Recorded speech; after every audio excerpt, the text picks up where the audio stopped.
मेरी तरफ से तमाम व्यूअर्स को अस्सलाम वालेकुम, आदाब, सत श्री अकाल। आज मैं आपके लिए बहुत ही अच्छी इन्फॉर्मेशन लेके आ रहा हूँ।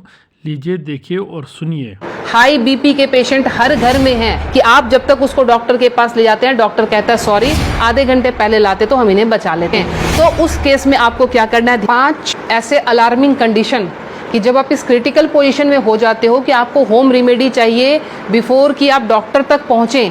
आप कुछ ऐसा उपचार क्या करें जिससे हम पेशेंट को हॉस्पिटल तक बहुत अच्छे से पहुंचा सकें और उसको आगे का जो है प्रोसेस ट्रीटमेंट का दे सकें। हाई बीपी के पेशेंट हर घर में हैं, तो उनके रात के टाइम 12 बजे के बाद और 4 बजे के पहले जो है हार्ट पेशेंट का एक बार स्ट्रोक लेना बहुत ही कॉमन होता है डेली के रूटीन में कि आप जब तक उसको डॉक्टर के पास ले जाते हैं, डॉक्टर कहता है सॉरी, आधे घंटे पहले लाते तो हम इन्हें बचा लेते।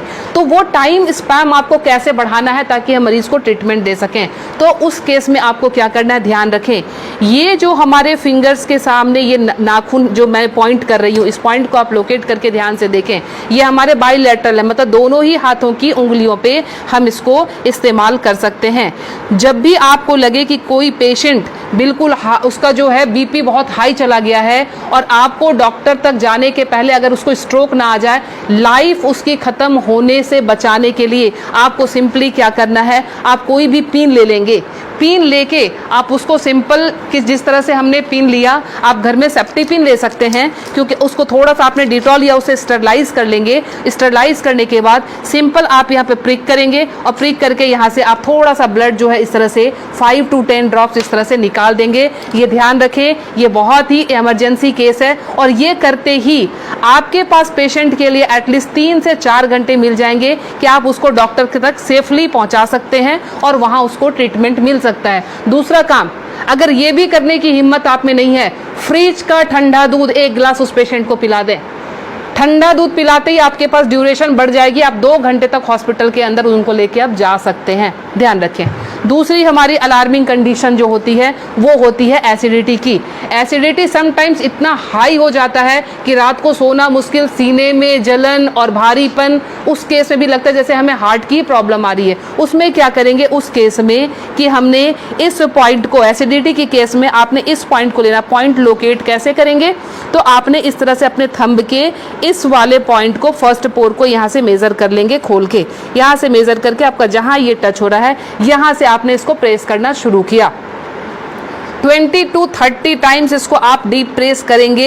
एसिडिटी बन रही है या फिर सर दर्द हो रहा है एक्सट्रीम पोजीशन पे, आपको उस समय वो रिलैक्स देना शुरू कर देगा, क्योंकि जब जलन होती है आपके बब्स निकलते नहीं है, इसीलिए वो यहाँ पे अटैक कर रहा होता है, जिससे पेन आना शुरू हो जाता है। तो आपको क्या करना है, इसको प्रेस करेंगे, आपको रिलैक्सेशन होना शुरू हो जाएगा। तीसरी चीज, हमारे मोशन सिकनेस या हम ट्रैवल कर रहे हैं तो हमें वॉमिटिंग आती है, या जनरल केस में भी अगर वॉमिटिंग आती है या नॉजिया रहती है, वॉमिटिंग टेंडेंसी, वॉमिटिंग आ नहीं रही है बट ऐसा लगता है कि वॉमिटिंग आएगी, इस केस को हम कैसे हैंडल करेंगे।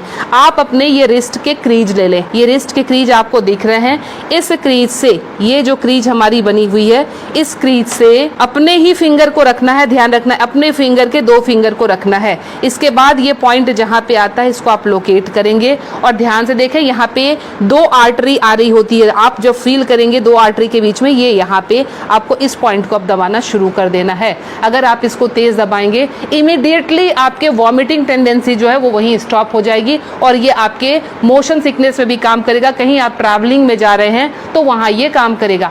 अब मोशन सिकनेस को रोकने के लिए घरेलू उपाय क्या करें।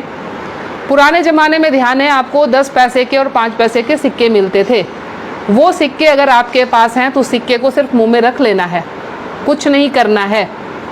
वो रख के, या पान के पत्ते, ध्यान रखें मैं पान खाने की बात नहीं कर रही हूँ, उसमें गुलकंद और वो सब मिलाने की, मैं सिर्फ कह रही हूँ पान के पत्ते, वो आप चबाते हुए चले जाएंगे, आपका मोशन सिकनेस जो है वो कंट्रोल हो जाएगा।